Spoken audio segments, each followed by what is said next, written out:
माधव मित्र, तुम्हारी विजय निश्चित है।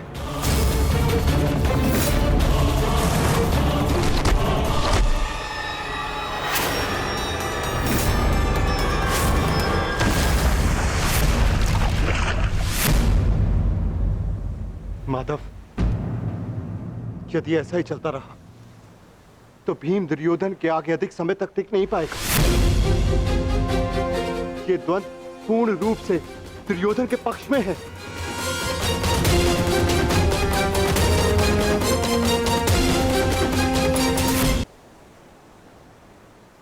धर्म स्थापना का मार्ग सरल कहां होता है धर्मराज? उसमें अनेकों कांटे होते हैं, अनेकों ठोकरें होती हैं, अनेकों आघात होते हैं। महाबली बलराम अब इस युद्ध के निर्णायक हैं। युद्ध का परिणाम इस द्वंद्व पर निर्भर है।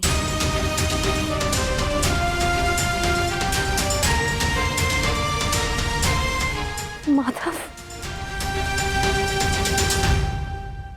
आप क्या यूं ही देखते रहेंगे?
पराजय तो तेरी निश्चित है भीम।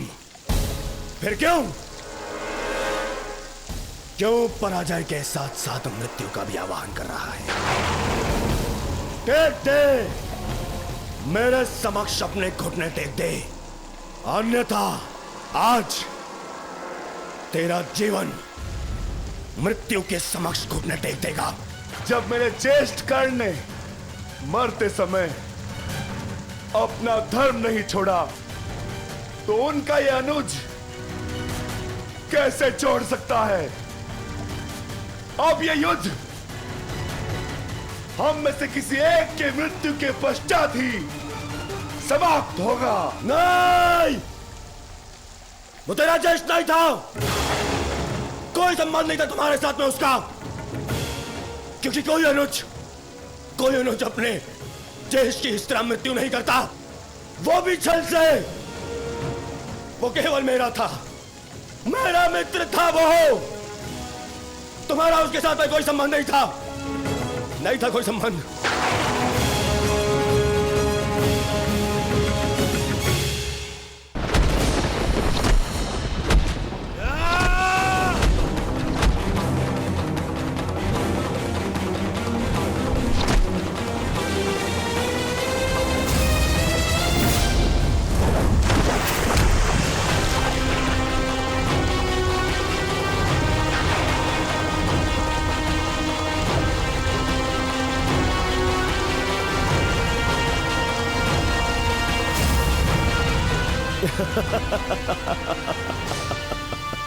क्यों पांडवों, आनंद आ रहा है?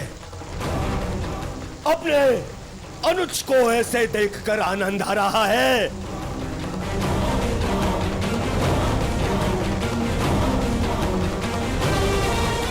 इसी के सहारे इस युद्ध में विजय प्राप्त करने का स्वप्न देखा था ना तुम लोगों ने?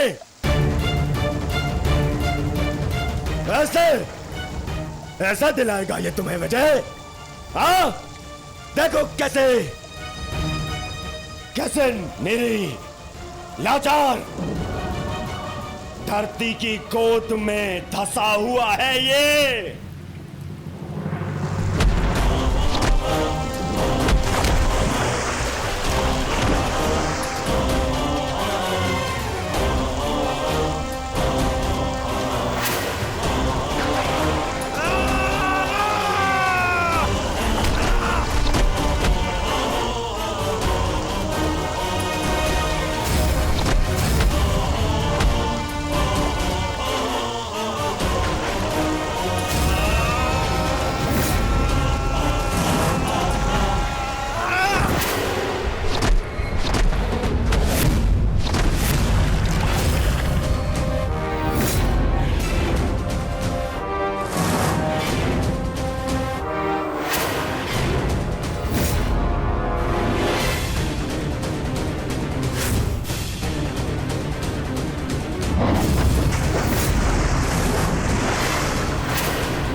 भीम उठिए।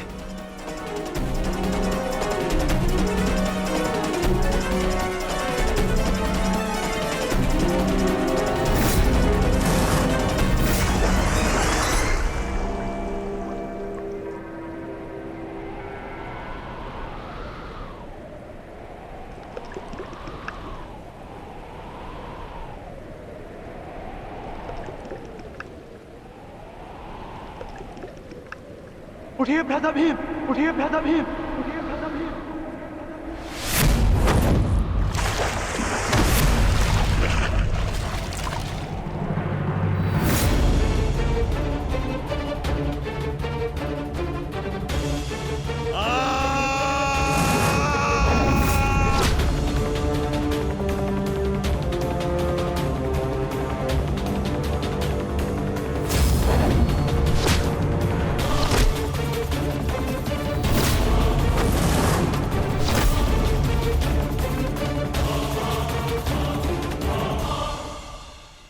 प्रतिज्ञा ली थी ना तुमने कि तुम मेरी जंगा तोड़ेगा। आज मैं प्रतिज्ञा लेता हूं, तुझे मारने के पश्चात, उन पांडवों का वध करने के पश्चात, उस 5 पतियों वाली पांचाली का पूरे कुरु सभा के बीच फिर से वस्त्रहरण करूंगा और अपनी इसी जंगा पर बिठाऊंगा।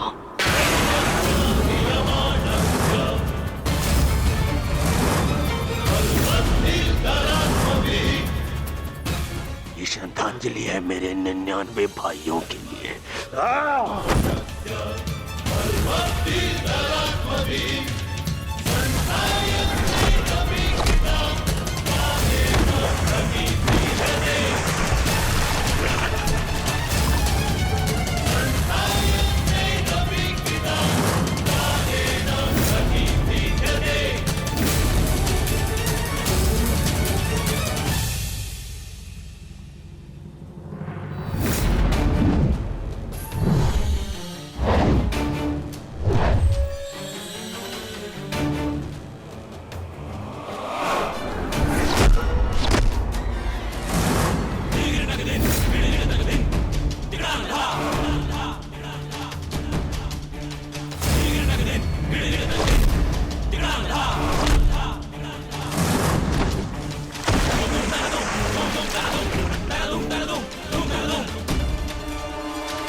अनुज प्रहार करो इस पर।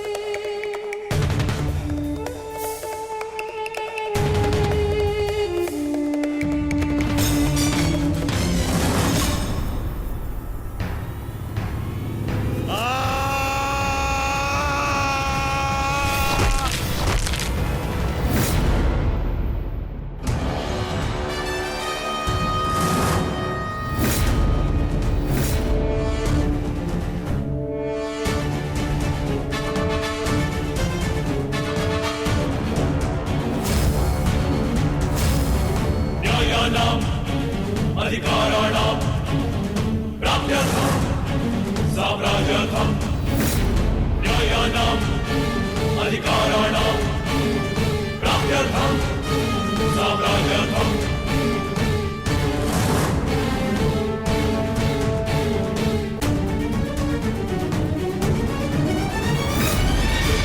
न्यायस्य अन्याये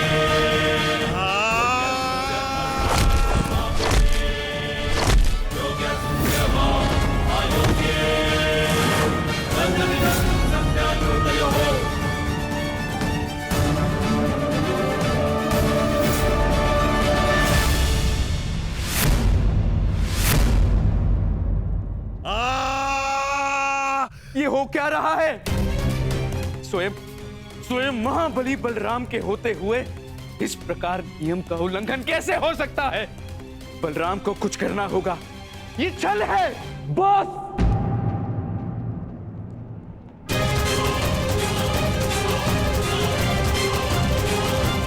नियम भंग हुआ है।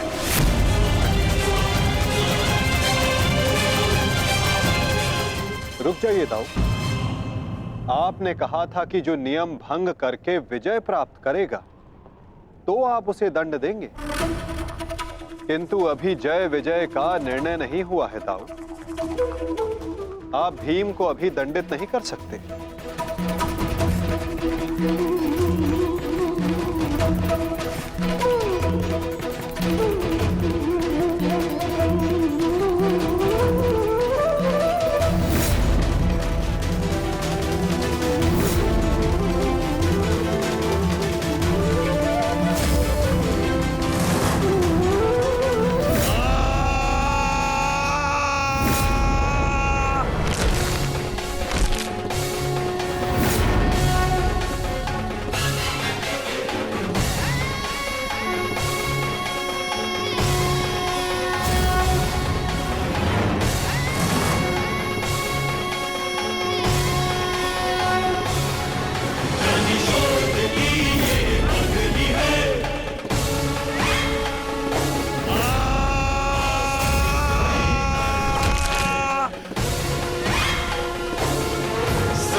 अधर्म का अंत हो गया।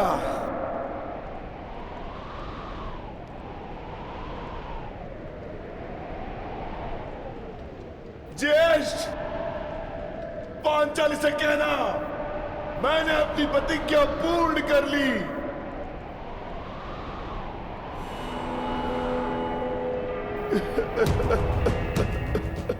मैंने अपनी प्रतिज्ञा पूर्ण कर ली, पूर्ण कर ली, पूर्ण कर ली। ये 100 हाथी के बल वाला भीम 100 भ्राताओं का हत्यारा बन बैठा।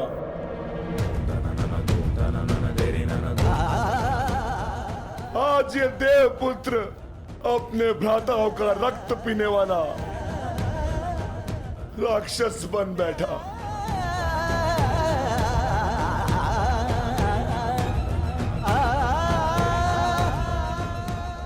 मैंने अपनी प्रतिज्ञा पूर्ण कर ली पांचाली। तुम्हारे अपमान का प्रतिशोध मैंने ले लिया।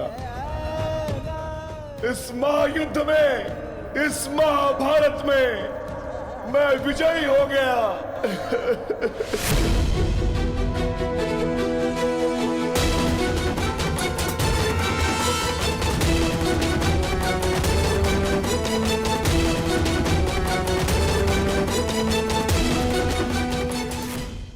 इस महायुद्ध में, इस महाभारत में मैं विजयी हो गया।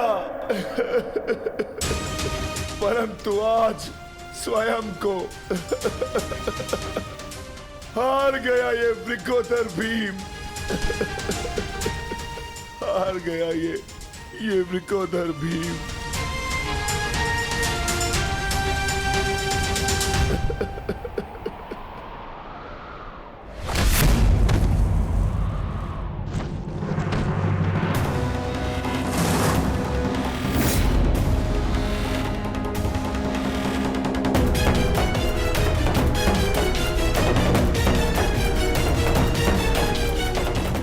मैंने कहा था ना भीम, यदि किसी ने नियम तोड़कर विजय पाई तो मैं स्वयं उसके प्राण हर लूंगा।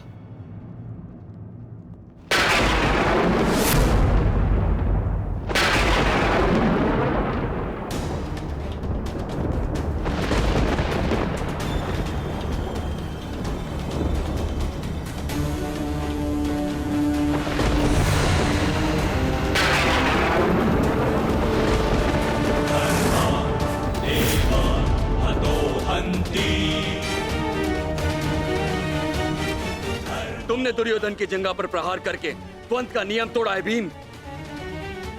अब मैं तुम्हें जीवित नहीं छोड़ूंगा। धर्म स्थापना के लिए यह आवश्यक था और मेरी प्रतिज्ञा पूर्ण होने के लिए भी माधव ने मुझे मार्ग दिखाया।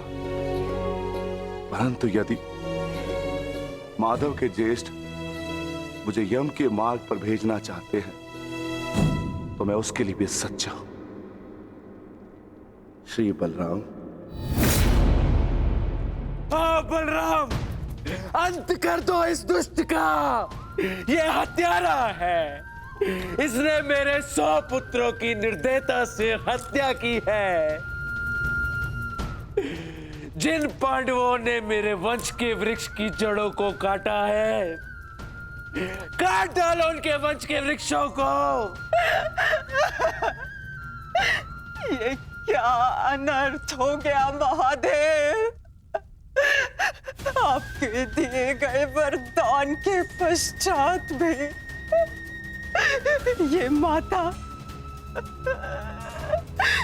माता अपने पुत्र, अपने दुर्योधन को उस कृष्णा के छल से नहीं बचा पाए। ये कैसा न्याय है आपका। इसने 100 पुत्रों के गर्वित पिता को पुत्रहीन कर दिया। इसने एक अंधे के सभी स्वप्नों को अंधकार में डाल दिया।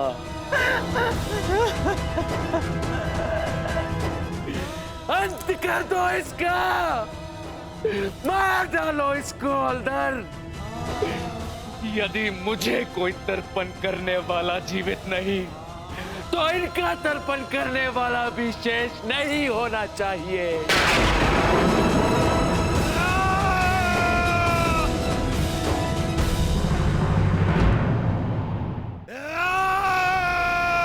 एक क्षण रुक जाइए दाऊ।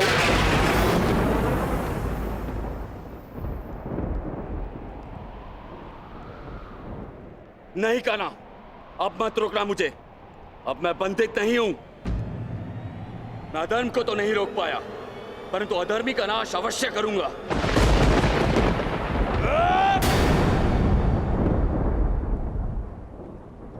किंतु अधर्म कहां हुआ है दाऊ?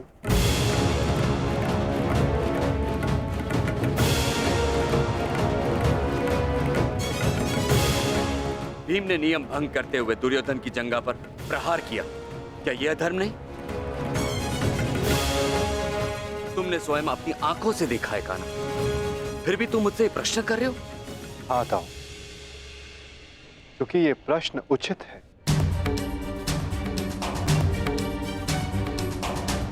माना कि गदा युद्ध में कमर से नीचे प्रहार करना गदा युद्ध के नियमों के विरुद्ध है, परंतु गदा युद्ध तो तभी समाप्त हो गया था दाऊ, जब दुर्योधन ने भीम के हाथों से गदा गिरा दिया था। किंतु उसके पश्चात क्रोध के कारण दुर्योधन निहत्थे भीम पर निरंतर गदा से प्रहार करते रहे। क्या यह उचित था दाऊ?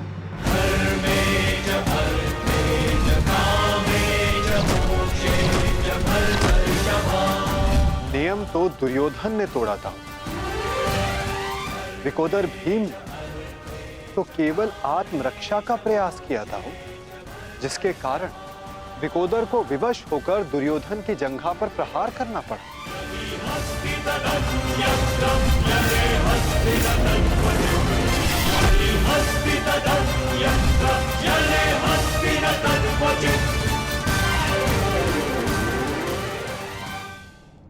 और दाऊ, स्मरण रहे, नियमों को भंग करना तो दुर्योधन ने प्रारंभ किया। दाऊ, जब दो योद्धा आपस में युद्ध करते हैं तो वो एक दूसरे को उकसाते हैं, किंतु किसी की कुल वधू का मान मध्य में लाना और उसका अपमान करना क्षमा योग्य नहीं होता है दाऊ। आप क्या चाहते थे दाऊ? कि दुर्योधन इस युद्ध में विजयी हो जाए और पांचाली को अपनी जंघा पर बैठा?